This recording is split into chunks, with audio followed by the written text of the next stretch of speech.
Diamondbacks split the 4-game series against the Washington Nationals, losing the first 2 games and winning the last 2. Hello there, I am Michael McDermott from the AZ Snake Pit, and we're going to be recapping the entire series against Washington. I didn't catch much of the series on TV, so details won't be as good as previous games. So first 2 games doubleheader Tuesday. I sent both Bumgarner and Tyler Gilbert to the mound. Both pitched outstanding, combined for 1 earned run in 10 2/3 innings, but unfortunately, sloppy defense. In the case of Bumgarner, sloppy defense pretty much ended his start and put him behind 2-1. In Gilbert's start, a sloppy defense extended an inning for a run to score. Both 2-out errors to extend the inning, and that caused both pitchers to take a loss. Between the 2 games, only a Dalton Varsho home run in game 1 was the offense. 9th inning in the second game was probably their best chance to score otherwise. Loading the base with nobody out, but you know what the 2022 D-backs are good for, not cashing in those opportunities. And ended up with a strikeout, foul out, and a deep fly to left for the 3 outs, whereas in reverse order would have been better.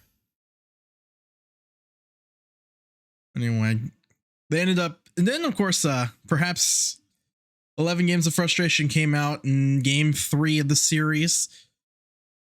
Diamondbacks initially looked like they were going to have a rough day offensively. Second inning, bases loaded, nobody out. I think they only got a sac fly out of it. Although that's better than what they had gotten previously. But then the floodgates kind of opened up in the 4th inning. Started with the runners on the corners, 1 out, and Christian Walker check swing to breaking ball that 9 out of 10 times he takes a full swing and crushes down the left field line. Check swing gets to the right side. I think Josh Bell is having some issues that hampered his mobility down at first base in that game. D-backs pretty much exploited that hole at first base all night.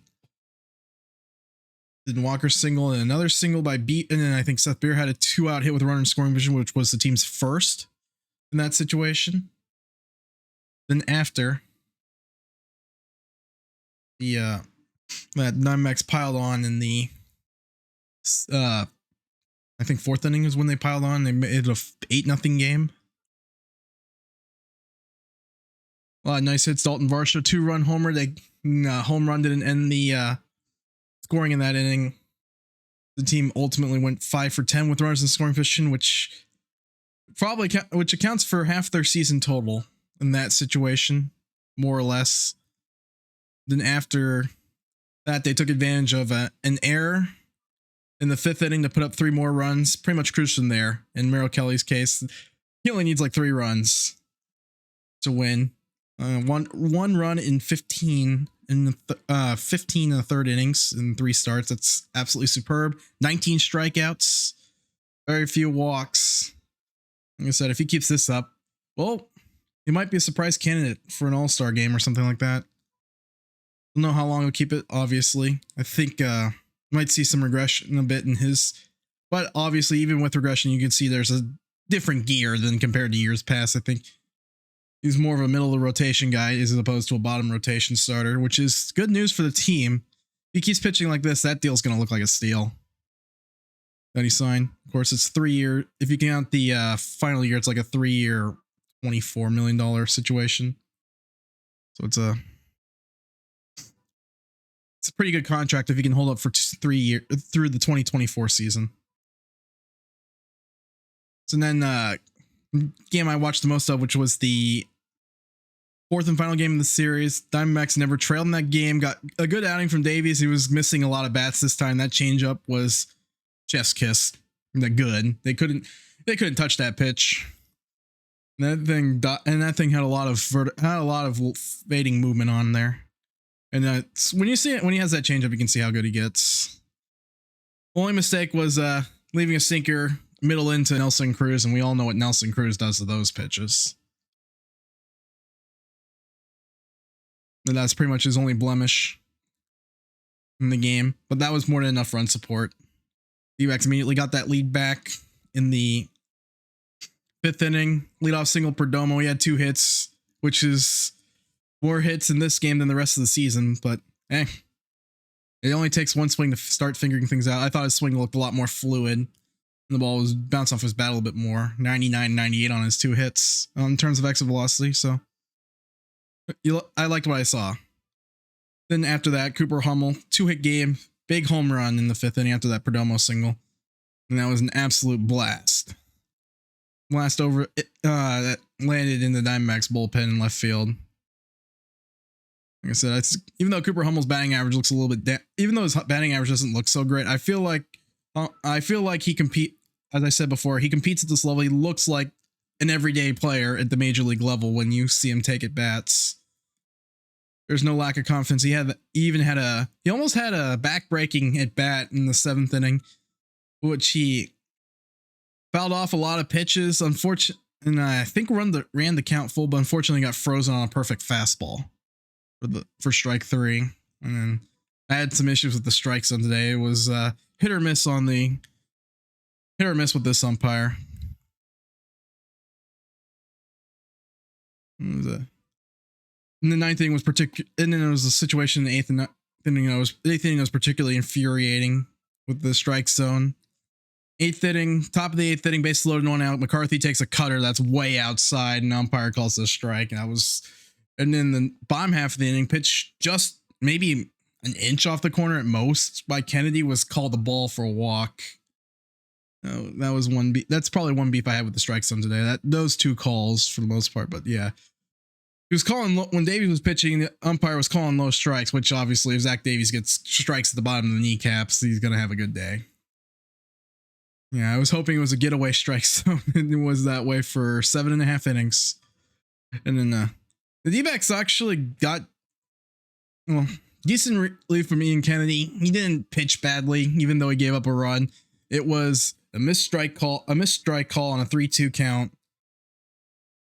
One of the worst defensive plays I've seen all year at third base. It was an E5, but he just olayed that ball. Wasn't sure that it was a situation where Yanni Hernandez just didn't go all in for that ball. He perhaps trying to turn a double play before having the baseball. But then Kennedy did a good job of getting out of that inning. Second, third, nobody out, strikes out. Cesar Hernandez with a high fastball perfectly located. Nothing beats a low located fastball. Then of course 29 managers puts Juan Soto on first base in that situation. Take your chance with Cruz with a force-out home plate. Cruz gets beat with a fastball, hits a fly ball foul pass, a fly ball into fly ball that Christian Walker catches about 3 feet away from first base. And then he got ahead of Josh Bell 0-2, and then gamesmanship, I suppose you can call it. But I call it BS. Basically, comes down. Here's Herrera. Imagine Herrera's glove. Swing goes that way. Of course, this is a learning moment. You can't reach over. Of course, I think I have it the wrong way. One of those situations where it's like, can't overreach at that point. It's like, Josh Bell pretty much waited until the ball got the home plate to start his swing, and then he swung straight down. I'm trying to bait that catcher's interference. It's like, I call it, you can call it gamesmanship, I call it BS, and you can call it whatever you want. But that ended up forcing in a run. Like I said, Ian Kennedy got plagued by bad defense behind him. Bad defense and call that didn't go his way. So I wasn't too particularly worried. Once he got out, and he got out of the inning with a foul out the third. Although Hernandez had a little bit of trouble trying to catch that ball. Kind of double caught it, but hey, it just catch the baseball is all that matters. So 9th inning, D-backs don't really put up much, so now it's Mark Melancon to try and close out a 1-run game. I'm like, okay, he pitched well against the Mets in somewhat similar conditions and maybe slightly worse conditions in DC versus what the D-backs had in Mets, which was pitcher perfect weather. His career looked a little bit more flat, but he did, and I think he threw a couple curveballs, but for the most part, I thought his curveball did okay. Stuff wasn't as good as he was against the Mets. I think maybe that was because it was cold.